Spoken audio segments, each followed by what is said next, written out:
We're not your family. Leave and go back home. On our road trip with my husband, Joseph, and his parents, we pulled over at a rest stop. Stepping out of the RV, Joseph surprised me with these hurtful words. What? Wait, what did you say? It felt like he was someone else entirely, not the caring husband I knew. Seeing my shocked expression, the three of them smirked, and Joseph started driving the RV away. I couldn't believe it. They wouldn't leave me stranded out here. In a panic, I dialed a number, hoping for help, but my mother-in-law's response left me speechless. Did you really think you were coming with us? How audacious. Please don't make a scene and come back. I was excited about our trip. Sorry, but we can't turn back on the highway. And remember, you're not really family, you're just my son's wife. It's time you understood that. We're going to enjoy ourselves without you. As the call abruptly ended, the RV shrank into the distance until it vanished from sight, leaving me stunned. The words, "You're not really part of our family," stabbed deep into my heart, causing intense pain. It was awful. They had me do all the preparations, only to hit me with this. Bitterness and heartache overwhelmed me. Helpless, I had to call a taxi and head back home. I'm Allison, 31 years old, married to Joseph, who's the same age. We got married 2 years ago, and Joseph bought us a house when I didn't want to live with his parents. It's close to their place, but I prefer it to living with them. Still, they're quite demanding, always asking me to run errands or clean up after them. It can feel like harassment sometimes.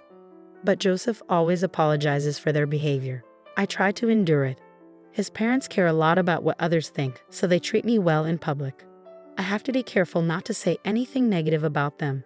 But deep down, I've always hoped to understand them better someday. But being abandoned by my husband left me reeling, and it took me a while to recover. The idea of going camping came up a week ago when we visited his parents on our day off. While cleaning the storage room, I stumbled upon a lantern.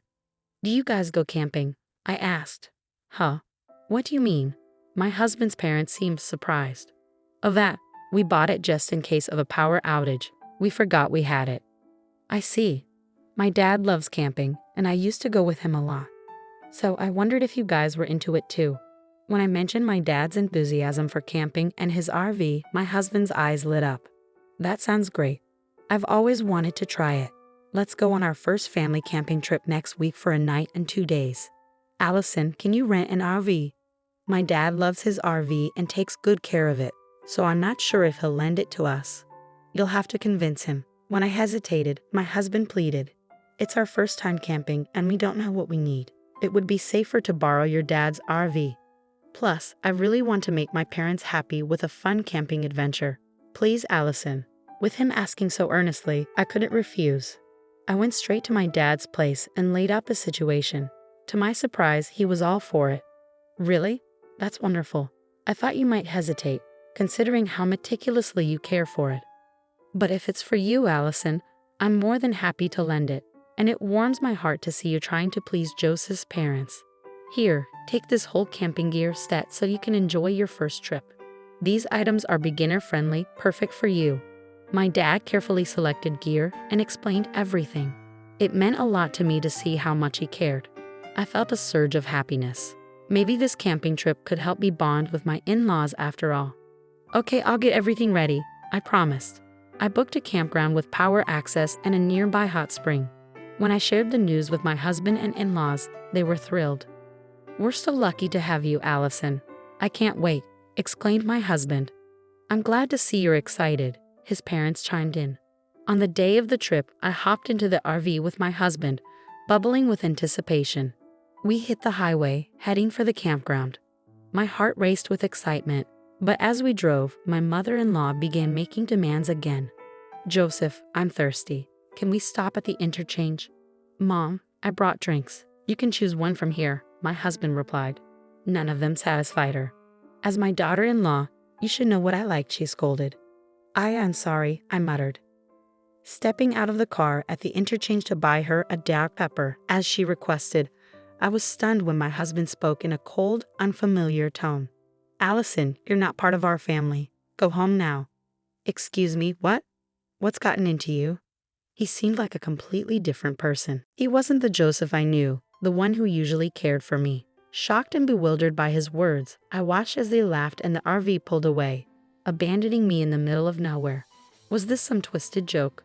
Panic rising, I made a call, only to be met with a shocking response from my mother-in-law. You really thought you could join us? How bold of you. Remember, you're not part of our family. Bye, we're going to have a great time without you. Stunned, I stood there, staring at the phone after the call abruptly ended. How could they? They had me do all the preparations only to leave me behind. What was Joseph thinking? Bitterness and sadness flooded over me, but I couldn't confront them. Instead, I called a taxi and went home. The next day, my husband and in-laws returned from their camping trip, chatting excitedly about their adventures. Not once did they apologize for leaving me behind. When I questioned them about it, their response was astonishing. I stood up for you, Allison, and they treated you so unfairly. It's ridiculous. We're not letting this go. I refuse to let them get away with it. We're going to get even. How? I've got a plan up my sleeve, and I know just the perfect spot for camping. Listen closely, my amazing dad. It's foolproof. With my father's words echoing in my mind, I returned to my in-laws' home, where my husband and his parents were still buzzing with excitement from yesterday's trip. It was the perfect opportunity to set them up. I put on a gentle smile, hiding my true feelings, and addressed them in a calm tone. I found an even more incredible spot than yesterday's. The autumn leaves are stunning right now. Why not go all out with a proper camping trip instead of staying in the RV?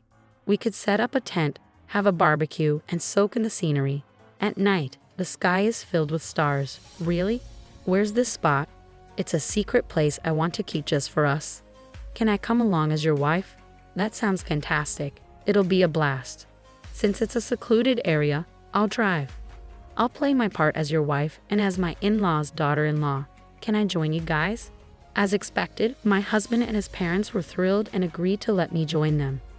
The following weekend, we decided to go camping again. True to form, they left all the preparation to me, and their nagging about discipline only intensified each day. I held on to my secret plan, meticulously arranging my revenge, and the day of our trip finally arrived. I borrowed an RV from my father, drove to a secluded campsite, and my husband and in-laws were thrilled.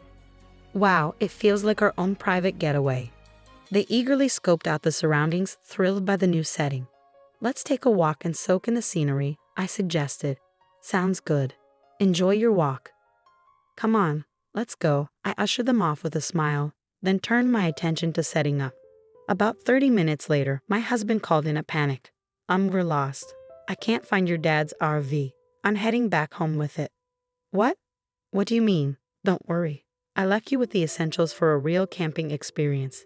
It was part of the plan my father had come up with. He thought it would be good for them to try some rugged camping, like being on a deserted island instead of a cushy campground with electricity and nearby hotels.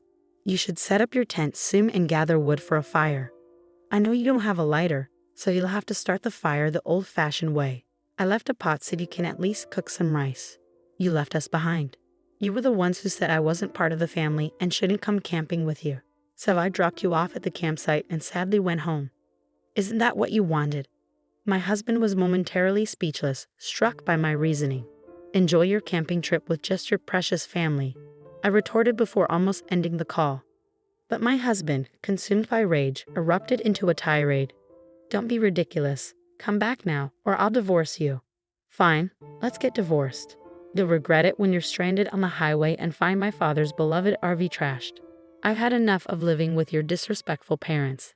And you'll be the one regretting it, you fool. I snapped back, feeling utterly repulsed by his behavior as he abruptly hung up. I was nearby, but I had no desire to go pick them up. Later, my husband called again. His tone drastically changed, his voice trembling with confusion.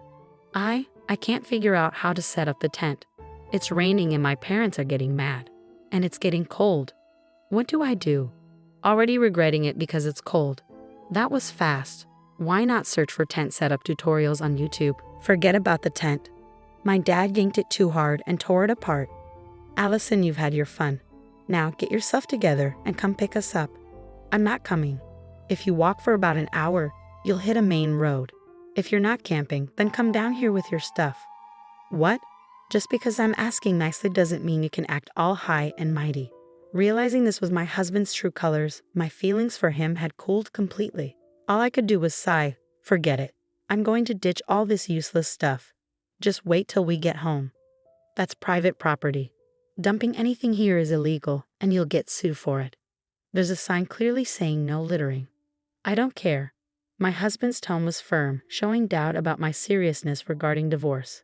I had to make him see reality. After the divorce, I'll be seeking compensation for the emotional distress caused by all the harassment you've put me through. What? Divorce? Is this? I'm serious. Our conversation from the time I was abandoned on the highway is recorded on my dad's RV dashcam. So you can't deny it. And I've recorded the conversations of your harassment afterward too. Let's calm down. We don't have any savings because we've been paying the mortgage. If you leave, I won't have anyone to cook and clean, which will be a problem. Think before you speak. I'm not your maid.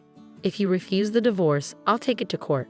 It'll become a big issue, and everyone in the family will know. My husband, always mindful of others' opinions, fell silent. I could hear his parents fussing in the background, but it no longer mattered to me. After that, my husband tried to start a sentence with a "you know," but the call abruptly ended. Soon after, my in-laws began bombarding me with calls, but I ignored them all. Eventually, the calls ceased, likely because their phones ran out of battery. My father's revenge plan had worked like a charm. On my way home, I swung by to pick up the divorce papers, filled them out, and left them on the table before heading back to my childhood home, where my caring father lived. Interestingly, it took my husband and in-laws 3 hours to descend the mountain, a journey that usually only took one. You should have used Google Maps instead of bothering me with calls. How foolish.